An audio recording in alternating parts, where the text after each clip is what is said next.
రాజకీయ అందుకే రాజకీయం అంటే సమయము పాటిస్తారు, ఆలస్యమైన అని కొంత నాయకుల యొక్క తీరు కూడా ఉంటుంది. మనము ఆంధ్రప్రదేశ్ రాజకీయాలు మనం చూసినట్టయితే చూడండి, దేశంలో బీజేపీ 2 సార్లు అధికారంలో ఉంది. 2 సార్లు బీజేపీ అధికారం ఉన్న క్రమంలో కూడా ప్రజల్లో వ్యతిరేకత మొదలైన క్రమంలో బీజేపీ ప్రభుత్వానికి, బీజేపీ పార్టీకి వాళ్ళకున్న ఇంటెలిజెన్స్ వాళ్ళని అలర్ట్ చేయడంతో బీజేపీ పార్టీ కేంద్రంలో వాళ్ళు నార్త్ లో డౌన్ అవుతున్నట్టుగా వాళ్ళకున్న ఇంటెలిజెన్స్ ప్రకారమే వాళ్ళు సౌత్ దిక్కు వాళ్ళ రాజకీయం యొక్క ఆలోచన సౌత్ దిక్కు మలిపిస్తారు. అంటే సౌత్ అంటే మన సైడ్, అంటే అటు తెలంగాణ, ఆంధ్రప్రదేశ్, కేరళ, తమిళనాడు, కర్ణాటక. తమిళనాడులో హిందీ రాష్ట్ర నాయకుడు అంటే ఆ ప్రాంతంలో జనరల్ గా బీజేపీకి అక్కడ అడ్వాంటేజ్ ఎన్ని ప్రయత్నాలు చేస్తున్నా వస్తలేదు తమిళనాడు. కాబట్టి అయినా బీజేపీ అక్కడ ట్రై చేస్తుంది, ఫెయిల్ అవుతున్నారు. కాబట్టి వాళ్ళ లిస్ట్ లో కన్ఫామ్ ఉండదు తమిళనాడు. కేరళలో కూడా వాళ్ళకు ట్రై చేస్తున్నారు, కానీ అక్కడ పట్టు దొరుకుతలేదు. కాబట్టి వాళ్ళకి తెలుసు అది కేరళ కూడా సౌత్ లో. వాళ్ళ ఆలోచన ఎంతసేపు ఎటుంటది, కర్ణాటక, కర్ణాటక, ఆంధ్రప్రదేశ్, తెలంగాణ మీద ఉంటుంది. ఇది వాళ్ళు చాలా అంటే సౌత్ లో అన్ని రాష్ట్రాల మీద ట్రై చేసుకుంటూ డౌట్ఫుల్ గా కేరళని అంటే వాళ్ళు కన్ఫర్మ్ చేసుకోరు, రాదు అంటే ట్రై చేస్తుంటారు. ఆ 2 రాష్ట్రాలు వాళ్ళు రావని తెలిసినా ట్రై చేస్తుంటారు, పక్కకు పెడుతూ కర్ణాటక, తెలంగాణ, ఆంధ్రప్రదేశ్ మీద వాళ్ళు బీజేపీ ప్లాన్ చేస్తారు. కాబట్టి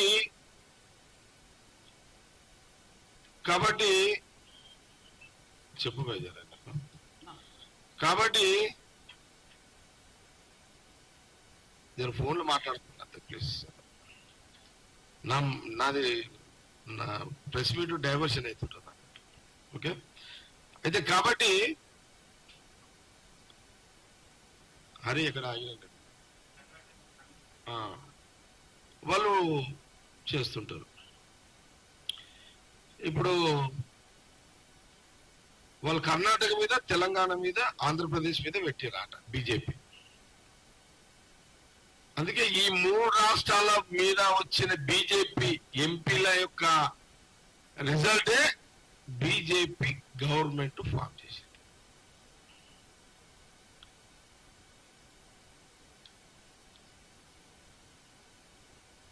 వాళ్ళు ఫామ్ చేసారు ఇక్కడ.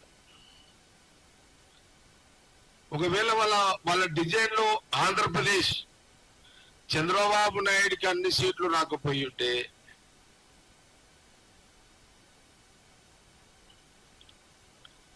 అక్కడ ప్రమాదం అనేది ఒక డిజైన్ వాళ్ళది. కర్ణాటక, తెలంగాణ మీద సరే, తెలంగాణ కొంత పరిస్థితులు వాళ్ళకు 8 సీట్లు వచ్చినాయి, ఆంధ్రప్రదేశ్ ఒక బలమైంది, తర్వాత కర్ణాటక ఒక బలమైంది. ఈ 3 రాష్ట్రాలతోటే బీజేపీ గవర్నమెంట్ ఫామ్ చేసింది. లేకపోయి ఉంటే కాంగ్రెస్ గవర్నమెంట్ ఫామ్ చేస్తుంటే, యూపీఏ గవర్నమెంట్, మన ఇండియా గవర్నమెంట్ ఫామ్ చేస్తుంటే. ఇక్కడ తేడా వచ్చింది. ఇక మనం కర్ణాటక పక్క పెడదాం,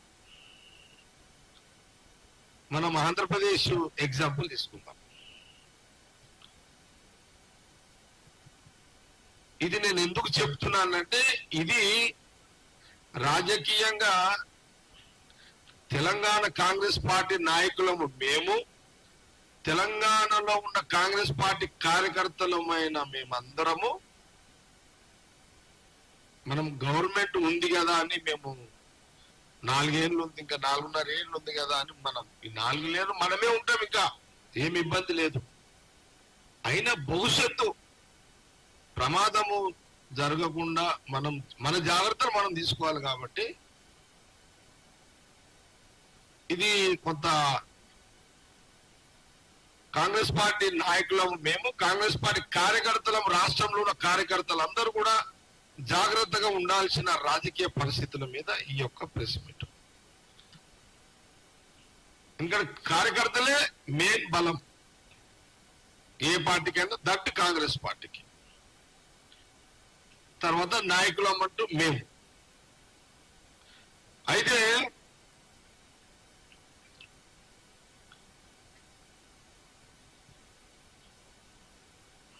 మేము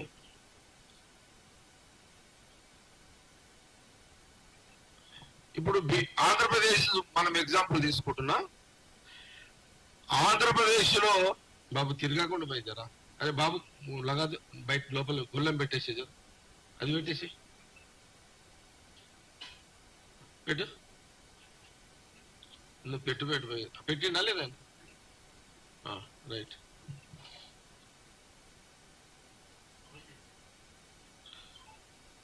ఆంధ్రప్రదేశ్ చూడండి, ఆంధ్రప్రదేశ్ బీజేపీ ఎంత గేమ్ ఆడింది ఆంధ్రప్రదేశ్ లో అంటే, ఇండైరెక్ట్ గా జగన్ మెయింటైన్ చేసింది, ఇండైరెక్ట్ గా పవన్ కళ్యాణ్ తోటి జనసేన పార్టీ తోటి టీడీపీ మెయింటైన్ చేసిర్రు.